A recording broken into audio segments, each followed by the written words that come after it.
Hi hello viewers, welcome back to my channel. So ನಾನು ಇವತ್ತು ಮನೆಯಲ್ಲೇ ಈ ಸಿಂಪಲ್ ಆಗಿ ಈಸಿಯಾಗಿ ಟೇಸ್ಟಿಯಾಗಿರೋಂಥ ಎಗ್ ಬುರ್ಜಿ ಮಾಡೋದು ಹೇಳ್ಕೊಡ್ತೀನಿ. ಮೊದಲನೇದಾಗಿ ನಾವು ಒಂದು ಪ್ಯಾನಲ್ಲಿ ಎಣ್ಣೆನ ಕಾಯ್ದಕ್ಕಿಡಬೇಕು.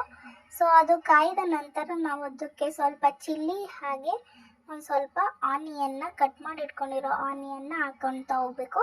ಸೊ ಅದು ಹಾಕಿದ ನಂತರ ಅದನ್ನು ಚೆನ್ನಾಗಿ ಫ್ರೈ ಮಾಡ್ಕೊಳ್ತಾ ಹೋಗಬೇಕು. ಸೊ ಫ್ರೈ ಮಾಡಿದ ನಂತರ ನಾವು ಬ್ರೌನಿಷ್ ಕಲರ್ಸ್ಗೆ ಟರ್ನ್ ಆಗೋಕ್ಕೆ ಬಿಡಬೇಕು. ಸೊ ಅದು ಬ್ರೌನಿಷ್ ಕಲರ್ ಆದ ನಂತರ ನಾವು ಅದಕ್ಕೆ ಹೋಮ್ ಮೇಡ್ ಖಾರದ ಪುಡಿನ ಹಾಕೋಬೇಕು. ಸೊ ಈ ವಿಡಿಯೋದಲ್ಲಿ ನಾವು ಯಾವುದೇ ಥರದ ಹೊರಗಡೆ ಮಾಡಿರೋ ಮಸಾಲೆಗಳನ್ನ ಯೂಸ್ ಮಾಡ್ತಿಲ್ಲ. ಇದು ಹೋಮ್ ಮೇಡ್ ಖಾರದ ಪುಡಿ.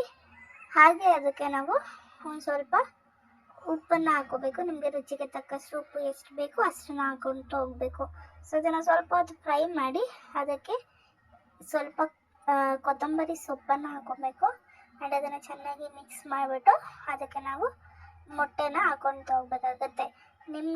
ನಿಮ್ಮ ಕ್ವಾಂಟಿಟಿಗೆ ತಕ್ಕಂಗೆ ಎಷ್ಟು ಮೊಟ್ಟೆ ಬೇಕೋ ಸೊ ನೀವು ಅಷ್ಟು ಮೊಟ್ಟೆನ ಹಾಕ್ಕೊಳ್ತಾ ಹೋಗ್ಬೇಕು. ಮೊಟ್ಟೆಗಳನ್ನ ಒಡೆದು ಹಾಕೊಂಡಾದ ನಂತರ ನಾವು ಅದನ್ನು ಒಂದು 5 ನಿಮಿಷ ಫ್ರೈ ಮಾಡಿದ್ರೆ ಸೊ ನಮ್ಮ ಎಗ್ ಬುರ್ಜಿ ರೆಡಿ ಆಗುತ್ತೆ. ಅದಕ್ಕೆ ಸ್ವಲ್ಪ ಕೊತ್ತಂಬರಿ ಸೊಪ್ಪನ್ನ ಹಾಕ್ಕೊಂಡು ಸರ್ವ್ ಮಾಡಿಕೊಂಡು ಇಟ್ಸ್ ರೆಡಿ. ಸೊ ಈ ವಿಡಿಯೋ ಇಷ್ಟ ಆದರೆ ಲೈಕ್ ಮಾಡಿ, ಶೇರ್ ಮಾಡಿ, ಕಮೆಂಟ್ ಮಾಡಿ, ಹಾಗೆ ಸಬ್ಸ್ಕ್ರೈಬ್ ಮಾಡೋದನ್ನ ಮರಿಬೇಡಿ. Thank you so much for watching.